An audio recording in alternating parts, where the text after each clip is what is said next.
There are versions of the country that happen, right? And the new version doesn't make the old one bad. It's necessary for growth.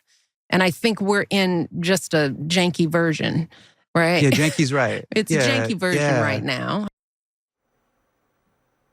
Tonight, those comments from former First Lady Michelle Obama are drawing some criticism from the usual suspects on the right.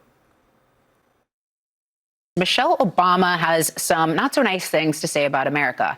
Michelle Obama taking a jab at America, shocking, under President Trump's leadership. I don't care what Michelle Obama has to say, but that arch is someone who's lived in D.C. for more than 30 years. You know, Clay, for a woman who has everything, why is she always so miserable? That's true. Well, I guess maybe there's a bit of a short memory because here are all the things that the current president in the White House has said about this country. We are a nation in decline. We are a failing nation. Our country is an embarrassment. This country has gone to hell.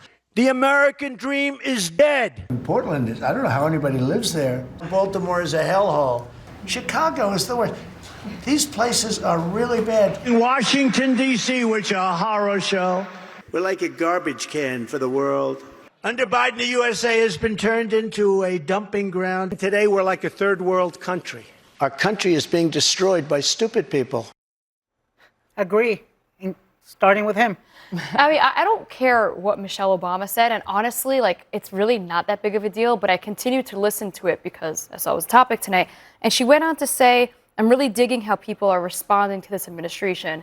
And that really bothered me because I don't know if you're turning on other news channels, but Charlie Kirk was murdered. Savannah Hernandez was beat up by a fat, angry man in Minnesota. You think she was talking about Charlie Kirk being murdered? No, but she said no. She went on to talk about how people are resisting the administration. She talked about Minneapolis. She talked about people showing up in Minneapolis. And people are violent, and we all saw Savannah. 47 people have died in ICE custody under Trump. And a fat man talk about violence to the ground. 250-pound man shoving a woman on the ground is not an appropriate response. I'm sorry, but let's not be ridiculous. I think it's very rational. She is obviously not talking about Charlie Kirk's murder. That was one example I gave. She is talking about people Shirley being hunted down, using their constitutional rights to protest against.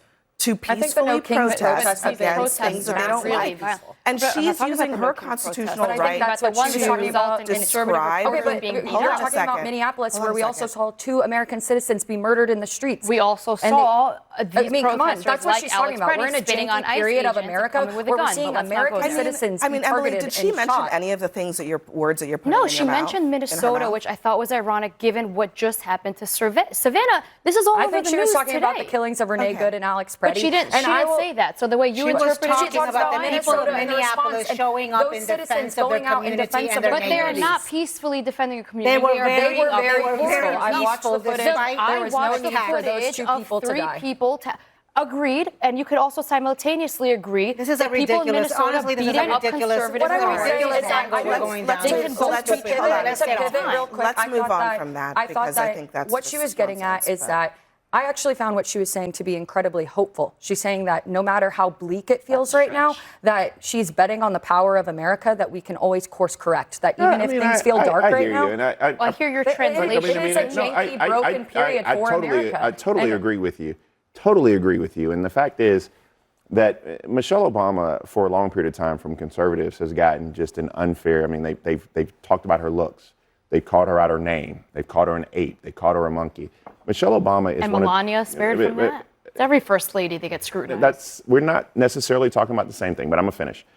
Michelle Obama is one of the most talented people we have who've entered this political sphere. She's very educated. She's very well spoken. She's a beautiful woman. And all she's doing is speaking her mind right now. And the trouble that Republicans have, and the trouble that you have, Emily, it's fascinating to watch, is that when you have a black woman who is speaking her truth. This is not about skin color, Bakari. No, I'm just saying. Because everyone has this same, it's the same reverberation. When you have a black woman that's speaking her truth the way that she is, with the power that she is, with the education that she does, there's no comparison between Michelle Obama and Melania Trump. You want to talk about education level? You want to talk about job attainment? I'm just not playing identity politics. I think Gavin Newsom's wife is an idiot too, and she's white. We're not even talking about identity. We're talking about achievement. We're talking about the fact that she has a JD. I never knocked on that. No. We're talking about she has a JD. We're talking about the fact that she's never posed nude. That's We're talking lovely. about, but that's the difference. She's never had to deny. And she's never had to deny Jeffrey Epstein. I don't recall knocking on any of that. I simply said I find it disturbing that today of all days she mentioned Minnesota. And the crazy thing about it, when I said that, you said identity, and I'm like, no. Because you happen to mention that she's black, and I don't care. I actually think she might be a lovely woman. The achievement of Michelle Obama intimidates many people on the right, and that's okay. You know what she's doing tonight? She's probably having a little cranberry and Tito's and having a good time, understanding that it drives you all. She is a private citizen. That's the last word, everyone. Thank you. We'll be back in a moment.